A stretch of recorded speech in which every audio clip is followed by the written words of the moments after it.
Welcome back to another episode of Grizzly True Crime. My name is Gisela K, and today we look at a very sad update in the missing persons case of the couple that went to hot August nights and disappeared on the same day as Kylie Rodney, even though that was 10 or 11 hours later. It was from August 6th, right, that we heard about their disappearance. The sad update is that the body of this missing woman and another body found off Highway 20 in Nevada County, California. The body of a Yuba City woman and a second body believed to be her. It was her ex-boyfriend. She went to hot August nights with her ex-boyfriend, who both went missing on August. It was actually August 6th, even though they were reported missing on August 7th, were found on Wednesday night, authorities said. According to a joint news release from the Nevada County Sheriff's Office and the Yuba City Police, a man called the Grizzly Police Department saying that he saw a vehicle that skidded off the road in the area of Highway 20 and Poker Flats Road. Now, I wonder when he saw the vehicle skid off the road, and I would hope that in future, if anyone, or if, I don't know, if he just saw the skid marks and then was like, that's strange, and then we got checked and then found the car, thank goodness. Otherwise, they would still just be considered like missing, just vanished into thin air, which is just so weird in 2022, right? But if you do see someone ever like skid off the road and crash or something, make sure you call 911 immediately, or the authorities or whatever, so they can check it out. When the California Highway Patrol arrived on the scene with help from the Nevada County Sheriff's Office, the man who called 911 was able to point out the vehicle that had driven off the road. According to the news release, the vehicle was not visible from the highway and was covered by bush. When first responders reached the vehicle, they found a man and woman deceased outside of the vehicle. So, man, I hope they didn't suffer. I hope that they were, sorry, trigger warning, but during the crash, I hope it was a case of being ejected from the vehicle rather than them crashing and then trying to crawl out the vehicle and trying to survive, because that would be so sad. Condolences to their family. This is terrible, but at least they were found, right? That's the only silver lining we can see here. So they say when first responders reached the vehicle, they found the man and the woman deceased outside the vehicle. Law enforcement said the female was confirmed to be 29-year-old Janet Pantoya, and the man was tentatively identified as 36-year-old Juan Almanza Zavala, a couple who were reported missing after a trip to Reno earlier this month. So they were last seen and heard from actually 30 minutes away from home. Jeanette had texted her boyfriend. Remember, she traveled with her ex-boyfriend to hot August nights. She texted her boyfriend to say, hey, I'll be home in half an hour, in 30 minutes. And unfortunately, she never made it home. Okay, while we're looking at updates in that case, I also want to continue to cover this case of missing 22-year-old a Selma woman, right? Jolissa Fuentes. Please continue to share her story. There's also a Facebook page, Find Jolissa Fuentes, which you can follow. They say police continue searching for Jolissa Fuentes nearly 2 weeks after the 22-year-old Selma woman went missing. Selma Chief of Police Rudy Alcaraz this week said the department had no new information on the case, but that it was conducting searches based on the information it had received and was able to vet.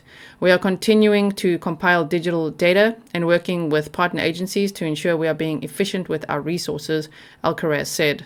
Fuentes was last seen leaving the AM/PM gas station on Nebraska Avenue in the early morning hours of August 7th, and her family reported her as missing later that day. Police put out a call for public help the following day with pictures of Fuentes and her car, which is also missing, a 2011 grey Hyundai Accent with license plate number 8MPU 766. Fuentes' family has been active on social media, distributing digital flyers, organizing multiple community search parties, and offering a reward for information on the case. As of Wednesday, that reward was up to $10,000. Find Jolissa Fuentes group has been created on Facebook, and Fuentes' mother, Norma Nunez, has been keeping daily updates, sharing the latest news on the case, along with pictures of her daughter and requests for continued support. On Sunday, the family held a prayer vigil at Selma's Lincoln Park. Anyone with information about Fuentes can call Selma Police Department detectives at 559-891-2243 or 559-891-2266. I just want to quickly show you this group so that you can see it and that you can find it easily and go follow it as well.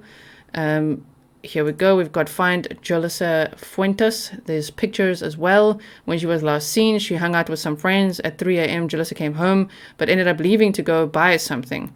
At 3:59 a.m., her sister received a missed phone call from Jolissa's number. At 4 a.m., last seen. Okay, wow. At Arco AM/PM at Highland Highway and Nebraska Avenue. She leaves Arco, turns west on Nebraska Avenue, and she has not been seen again. So That really sucks. Here they say there's a $10,000 reward. So at least the reward is going up as well. And here you can see pictures of her and her car as well. So go and follow this page. Find Jolissa Fuentes, which I've linked below for you as well. Thank you to all of you who joined me for an impromptu live stream as this news broke from a restaurant in the Netherlands. I hope you guys enjoyed it. I'm so sorry that stream had to be taken down because of all the background music in the restaurant. I mean, kind of duh. I was trying to talk, over it, but unfortunately, YouTube picks it up and it has major problems when you have copyrighted music in your video, even though that was not my intention at all. I was just sitting at a restaurant celebrating the 50K milestone on this channel. Thank you so much to 50,000 people who have subscribed to the channel. Thank you to everyone, all the other content creators who support me, who give me advice. Thank you so much to all my moderators, to everyone who has just helped me get to this milestone. I really, really appreciate it. Thank you for subscribing. Make sure you hit the bell and click to all. That's for you, not for me. It's a reminder for you so that you get notifications when I go live on the fly or when I upload a new video, things like that. And let's keep this community growing. The more we grow, the more impact we can have, especially on missing persons cases. I'm hoping to speak with Jolissa Fuentes' family soon. Maybe they'll be on the show soon, so make sure to look out for that. And of course, we continue to cover the case of missing person Kylie Rodney, who is still missing. Her car's still missing. Her phone is missing. Whew, and that case is a mind bender. So we'll keep looking at it. We'll see if there's any updates in it. If there's any press conferences or anything, I'll let you know. I'll be going live. So again, make sure to subscribe and hit the bell. If you like this video, please hit the thumbs up. Make sure to share it so that these missing person stories get out. Jolissa Fuentes also needs to be found. There's so many missing people in the world. It's so sad, actually. It's overwhelming to try to even think to cover them all. I wish I could cover all of them. It's very, very difficult to even process. Like, how can people in 2022 just vanish like that? Man, so please make sure you also use the appropriate hashtags. Don't make up your own hashtags. Use the ones that the family is asking you to use so that it helps to categorize everything in one place. Alrighty, and I will see you again later. Thank you again to Steve Fisher for providing that wonderful drone footage. I mean, it is connected to a very sad case, which is missing person Kylie Rodney, because we just don't know what happened to her or where she is.